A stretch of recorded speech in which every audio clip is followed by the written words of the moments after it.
All right. Welcome back.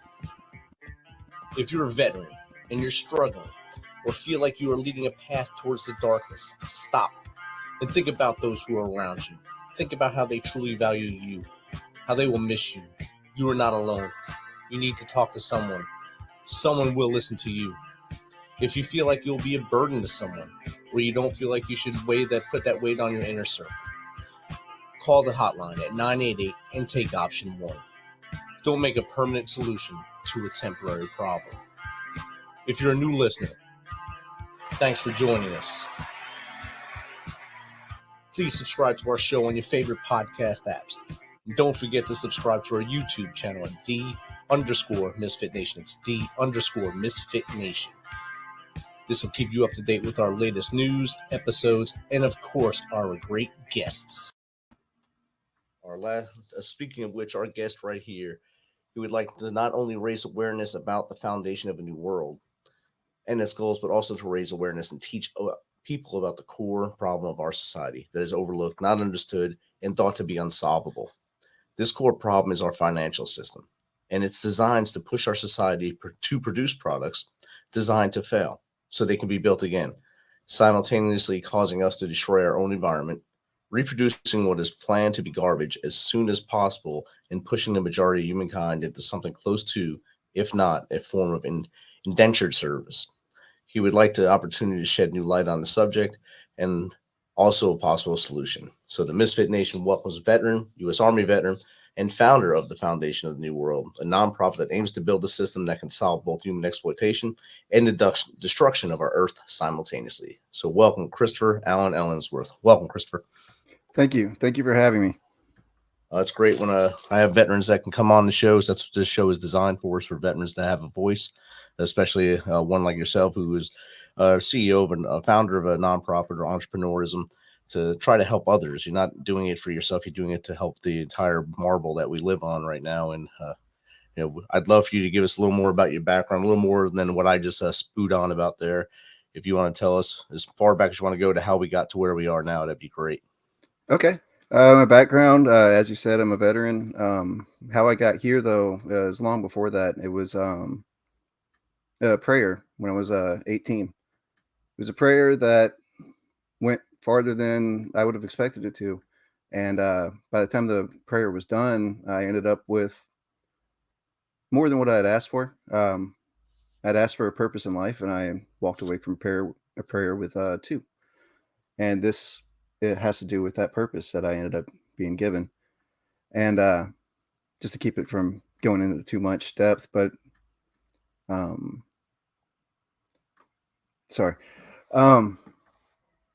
as far as this purpose goes, it was to help people in the grandest way possible. And over the years, I learned what actually needed to be done, what the problems were. And what I found, right from the beginning, is money.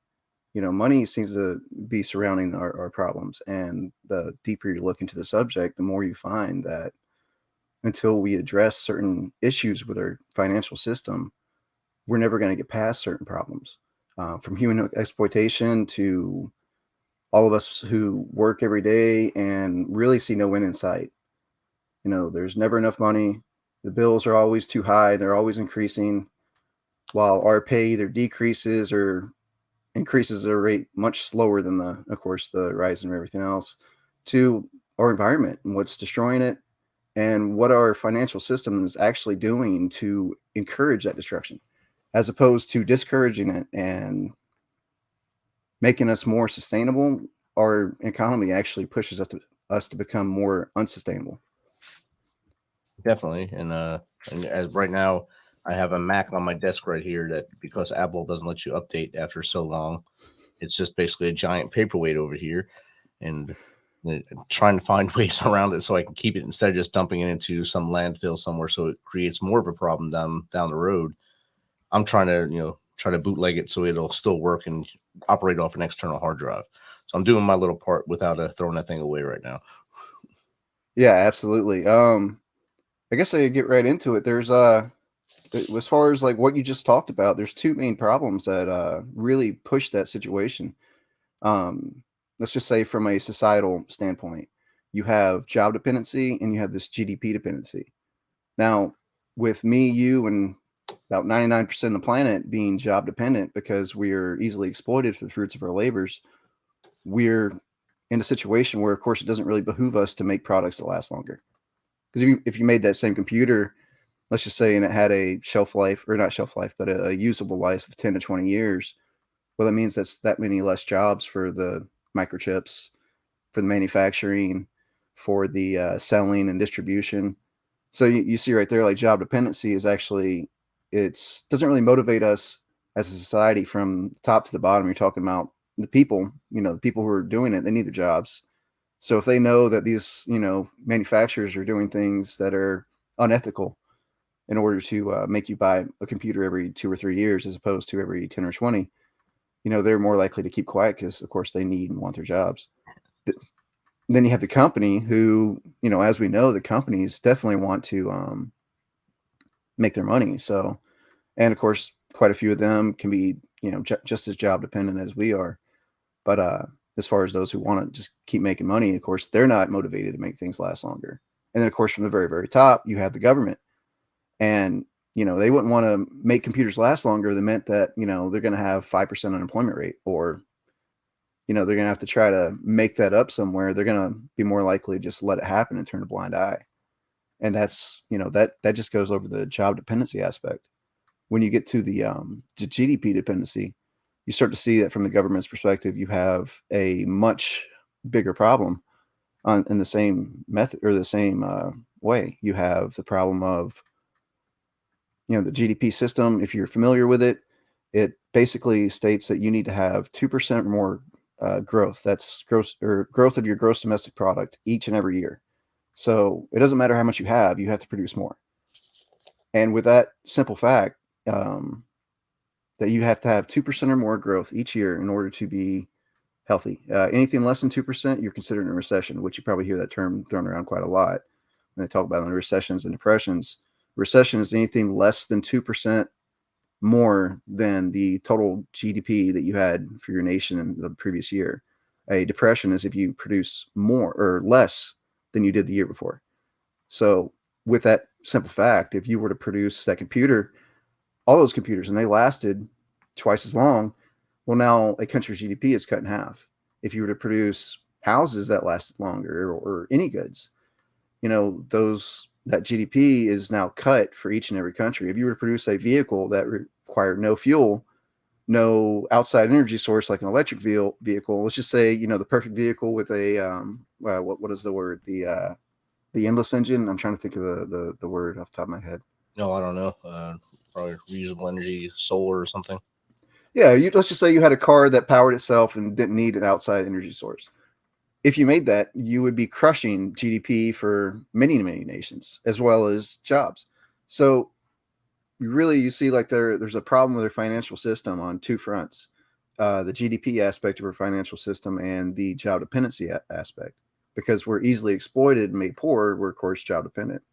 So you see, it's really a two-headed snake that makes it to where from the top down in our society, we really don't want to make things better. We really don't want to make things last longer. If you're a tradesman, you probably hear it all the time when someone does like shitty work. Oh, pardon my language. When someone does bad work, that's job security. Knowing that it's going to fail in a year or two gives you a reason to come back and fix it. And definitely, I think on your website, I read that men and women are constantly in a situation where they're working until they die now because of that. Because there's always that new best thing, and they have to keep up with that GDP. They have to keep up the inflation in order to feed themselves or feed their families, and make sure that they're not leaving them with nothing when they go. And it's almost like you're living to die. Absolutely, living to die, and basically, it's hard to see in our society exactly where it all goes, but the fruits of our labors are being taken away and stripped away so that a few can live luxuriously and the masses live either on the edge or just barely comfortable as long as they continue to produce constantly until, like you said, until the day we die. And that's where this comes in. That's where the foundation of a new world comes in. everything about it is designed to actually address these issues. Even the naming of the Foundation of a New World, it's named this because, you know, our financial system is the foundation of our world as it is today. And in order to change our world, really change the biggest things in our world, we need to change the foundation of our world, which of course is why this nonprofit is named the Foundation of New World. And the way that we're planning to go about doing this is by creating an economic system that actually addresses and solves these previous two problems that I just spoke about. Definitely. And what year did you actually found the foundation? I founded it just before COVID, Oh, back in 2020. Yeah, right in the beginning of 2020. So I founded it, and then COVID hit, and we've been working to basically try to get the word out and find different methods of doing that. And we're finally just starting to get started as far as trying to build awareness. Because our goal, of course, in order to build this currency, our goal is to build a small scale city. And of course, with a currency at the heart of this, and of course, give it to the people who work on it. This is the goal of doing this, and how it actually can bring this currency, which right now is theoretical, into the world and into existence, and to actually show it in action and prove that it actually works. And if there's any hiccups along the way, to actually address it and fix it and to make sure that it works right. awesome. How big is your team now? Just a few of us right now. Just a few. Really small. Yeah. We're still just getting started. It's been a rough 2 years. Yeah. Um, Timing. I mean, yeah. You can't plan a pandemic and you can't plan around one, but you launched and probably thought, well, heck, this is some kind of evil kick in my chest right now to see if I'll stay with this and keep this purpose that I prayed for all those years ago. I prayed and I wanted to have a purpose, and now you just gave me COVID, so it gives me a lot more time to plan and execute, I guess, to move forward. Oh, absolutely. Absolutely. So let's see. The system itself, the currency itself, that's actually supposed to address these issues. It's called the hour. And what it actually does to address these issues is, let's just take money for example. Whether it's the dollar, the ruble, gold, what is the value of money? It's very arbitrary in its nature. Right from the get go, whether it's gold or a dollar, it tends to be arbitrary and tends to leave you in a situation where, if you're buying and selling, you're asking yourself, like, how much is this gold worth, or how much is this item worth? And initially, it seems to be that you try to find a fair trading value, but as it goes on, it turns into whoever has the better trading stance. Let's say, you know, if you take it way back 1,000 years, you know, you have someone with an apple orchard and someone with money, and the person with the apple orchard wants to sell apples. Well, if that person has the majority of the money in the area, and that apple orchard is one of a dozen, then of course that person with the apple orchard isn't going to get more of a fair deal. He's probably just going to get, you know, rock bottom, whatever they can get away with offering them. Or vice versa, if you're the person, just one of many people with very little money, and that's the only apple orchard, then of course they're going to charge as high as much as, you know, high a price as they can. Now, when it comes to this, you have to ask yourself, what is a fair price? And that's been a question for people for a long time. And right now we're operating on just whatever the customer's willing to pay for it. But if that goes unchecked, then you end up with what's going on. It's more of a, as much as you can possibly get away with charging. And the system is actually designed to put checks and balances, not meant to stop people from charging whenever they want, but meant to curb it in a way that it actually shows the truth in the transaction, what the true value of it is. Like I said, it's named the hour because its base unit of measurement is an hour, which gives a true measurement of value. I mean, you look at what we're getting paid right now. We get paid based off cost of living. I'm not sure which area you're from. I'm in Tennessee. You're in Tennessee. Okay, I'm down here in Florida, and I'm sure if I did my same job where you live, actually I know for a fact if I do my same job where you live, I'm actually getting paid more. Or I do it in New York or Mexico, I'm going to get paid more or less based off where I am. And it's, of course, based off of cost of living, how much what is the lowest they can get away with paying you, then up from there. Right. Whereas the hour, now you have with just by changing that one simple thing from $1 to an hour, now you have a true measurable starting point. You could still argue more or less based on your, what type of job it is, your experience, so on and so forth. But now you have a true measurable starting point as opposed to an arbitrary one where you're getting paid based off what you need just to survive, which basically leads us to the point where we are now. We're working, getting enough to survive as long as we work the rest of our lives. And don't stop. Yeah. Exactly. Or you'll have to move to an island off of Mexico to be, I guess, happy and live a fruitful life. Absolutely. Yeah. But sorry. Go ahead. So I know Florida and Tennessee, they kind of mirror each other a little bit. It depends on what part of Florida you're in. If you buy the big cities, I know the prices are a lot higher towards when the tourists are in town, especially. The ebb and flow of tourism in Florida kind of pushes the economic structure of Florida, whereas here, that only happens in about 2 cities in Tennessee, where everything else is either farming or now we have a lot of international industry that has moved here because of the tax breaks. So we have that still adds to our other part of the conversation: work until you die, because these are factories that you got to keep working in, and they have to keep improving their product in order to keep selling. So it's going to keep that cycle going forever. Oh, absolutely. I mean, I know one thing that really gets me as far as going back to products, uh, I see it with the simplest of things, and it really it really makes me angry and frustrated. A can opener, something as Yes. simple as a can opener, they're being produced to fail. And when you look at it, like if you actually study the can openers and see how they fail, like they're literally designed to. I mean, they always say, "Oh well, if you're getting what you pay for, like you didn't want to spend more money on a can opener, so you're getting one that fails." Well, even if you go down to the store and you pick up one that's like 10 times the other ones, they're still going to fail in about the same amount of time. And I actually look at some of these, and you look, and the gears, how gears work. They go together. They go together. They turn. You know, that's how, of course, you open the can or you open a can with a can opener. Now, if you look at the gears they've designed, they actually take the gears and they put them to where they barely meet each other, right? As opposed to making them as deep as possible so they have a good solid connection. They barely go inside one another. And then, of course, as soon as they start to slip a little bit, they wear off the tips, and hey, they don't work anymore because the tips are now gone. Exactly. Like, an eighth of an inch or a 16th of an inch difference in putting these things closer together, and they would last longer. So when you look at that, it's not really oh, well, it's just cheap stuff made in China.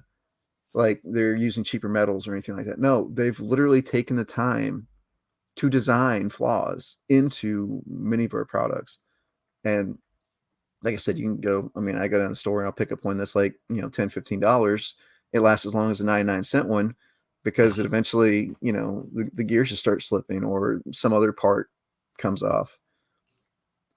My dad has had a P38 on his keychain since 1958, and that's his can opener, and it has not failed. But it was made to last back then. It's a simple object. It looks like a little tooth, a shark tooth, basically, and it's worked for him all this time. Every time I say you got a can opener, he comes up, got it.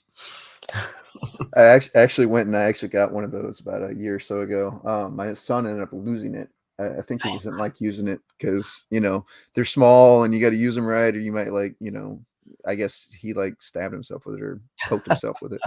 I Of think he course, threw it away. I'm pretty sure he threw it away. That's my guess here. Um, but yeah, it actually, yeah, it can't fail. I mean, it's designed to actually work and last, and they just don't do that enough anymore. And like I right? said, there's a big aspect to that. It's a GDP. When you get to, let's just say, the destruction of the environment, looking at our GDP system and the destruction of our environment.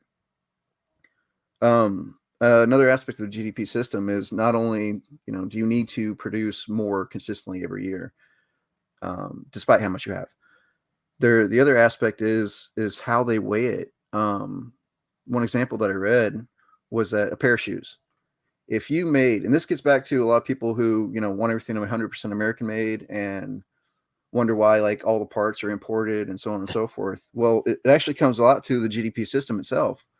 And the way they explained it is, let's say a pair of shoes is made in America. All the parts are made in America.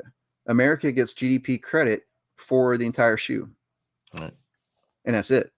Not all the parts that were made and then put into the shoe. However, if all those parts are made in different countries, the shoe leather, the laces, the sole, everything, right? Those are all made in other countries. Now all those countries get credit, GDP credit, for all those parts.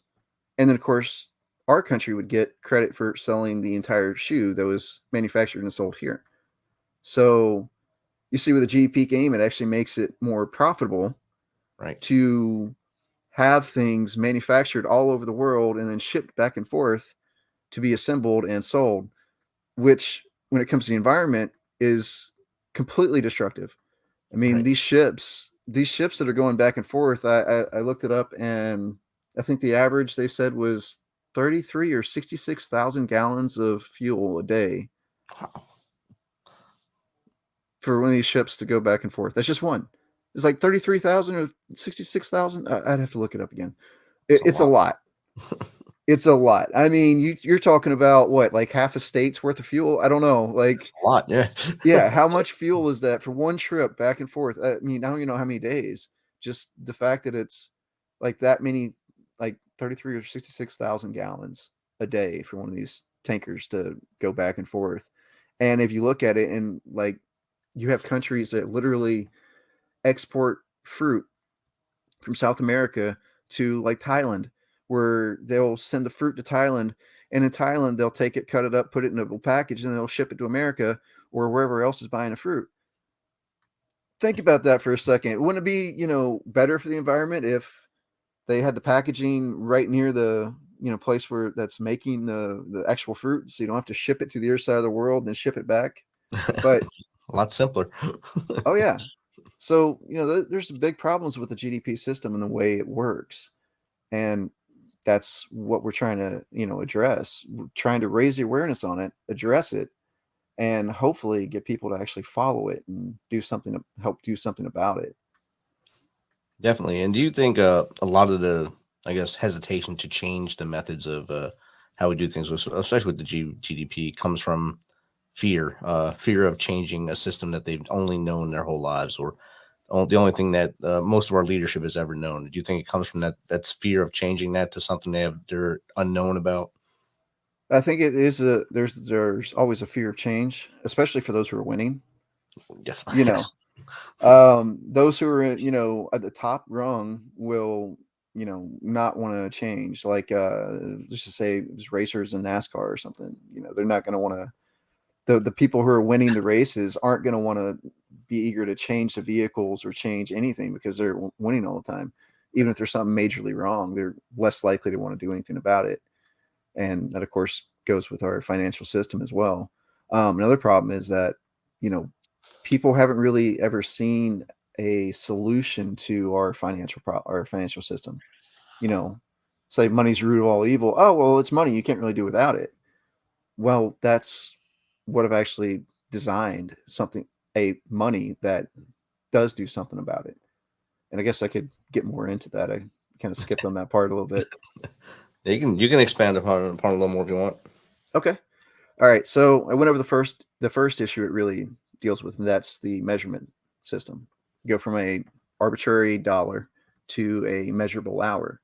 Now, the second part of it, it's the hour itself is made up of rules. Now, these rules, as front and back, they're printed on the hour itself. So imagine having a dollar bill with a set of rules that govern it printed on the money itself. So the set of rules, what it does is it prevents, it curbs greed and prevents exploitation. And the first three rules really sum it up, really help to create that circle. The first rule is that a person should not be paid less than half an hour for an hour. Just a basic minimum wage concept, nothing new there. The second rule is that any person's pay of over 3 hours per hour is considered part of a company's profit. So you could pay yourself or your employees or whatever you want, but you couldn't sit here and pay yourself, 4, 5, 10 hours an hour and not say that your company isn't turning over a profit. It is, right? Could you imagine someone, some company, with the owner making millions of dollars a year, and then say, oh no, we're not making a profit, we're not making anything, we're gonna have to cut back and take away your 401k and blah blah blah blah, because the company's going down the tubes. So this rule tends to prevent that. And the third rule, the one that really ties it together and forms the first layer of the circle to prevent greed and basically curb greed, is that the price of a product or service before a company's profit has to be listed next to the price, or the cost before profit has to be listed next to the price. And that makes it so that you can see what something is actually costs before people start getting carried away and greedy. And it's designed that way to where these people can still charge whatever they want. But it's going to be harder, especially for big things and the more important things, for people to get away with just being greedy and basically lining their pockets, saying that, oh, well, everything's just expensive. So, I mean, like, let's just say movies and stuff like that, no one's going to really worry about it. Small things, people aren't really that worried about it. You're trying to make some money. That's fine. You start getting to bigger things, your medical, your house, your cars, and you start seeing these companies are making, hand over fist off of this. Let's just say you go to the doctor right now, you just get a bill. It says whatever the bill is. But with this, it would actually take in mind what all the overhead is, from the doctor to the insurance to everything, all this overhead that they always excuse themselves for. Oh, well, it's so expensive because of the overhead, because of this and because of that. Well, this would actually take that in mind and show what the actual cost of their service is. Going to the hospital, that you get a bill for $80,000. This would show that maybe it's 30,000 with 50,000 in profit. Whatever that number is, you don't know. But when people get those hospital bills and they see that profit margin, they're more likely to be upset.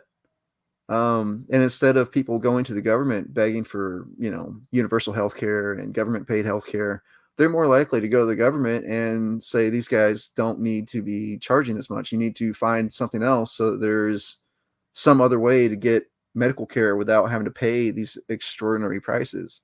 And that's actually where the last rule of the hour comes in. And it's rule 8. It is that if the needs of the people are being exploited for the profit of others, it is the government's duty to create or promote a competitor to provide the product or service at or closer to nonprofit prices. So basically, instead of the government being obliged to provide the services for you, it's getting the government just to help create healthy competition, to help lower the price through creating a competitor or promoting a competitor that's willing to do it with whatever means necessary, as far as maybe grants or non-interest loans or whatever they have to do to try to get a competitor that will sell it lower or offer the service lower. I mean, that explains the hour to a T. Hopefully, the audience was able to grab onto it. I was easy to follow for me, so I know I'm just a nug. I don't do a lot of financial stuff, so I was able to figure that out myself just listening to you. So it was pretty easy. I thank you for sharing that with us. How does someone get in contact with you, Chris, if they want to just chat with you, or for you to get your word out there more, maybe on another show? Contact through the email is on the website. If you go to www.thefoundationofanewworld.com, you'll be able to find email, videos going into greater detail on all the 8 rules, why they're needed, and so on and so forth. And there's a join us page. There's a donate button. We always need donations. There's basically 3 things that we really need in order for this to happen. The first is, of course, donations, because we cannot accomplish this without the funding.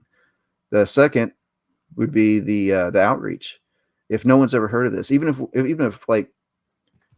Rich right now gave me the money that I would need to do it all, it wouldn't work. Why? Because if no one sees that this happens and sees that this is done and sees that there's a better way to do things, then no one's going to be willing to change anything. And of course, the third one is that after this is done, that if people follow it and they actually push that change, that those are the 3 steps that really need to happen. So yeah, please, www.thefoundationofnewworld. You'll find contact info, more information, ways to donate. And thank you. No, thank you, Chris, and any other hosts out there listening. Don't hesitate to reach out to Chris, get him on it so we can share his story and get more people involved with the foundation, and maybe do some mind melding with him to get that word out there and get this thing rolling forward. Again, thank you, Chris, and we'll be right back.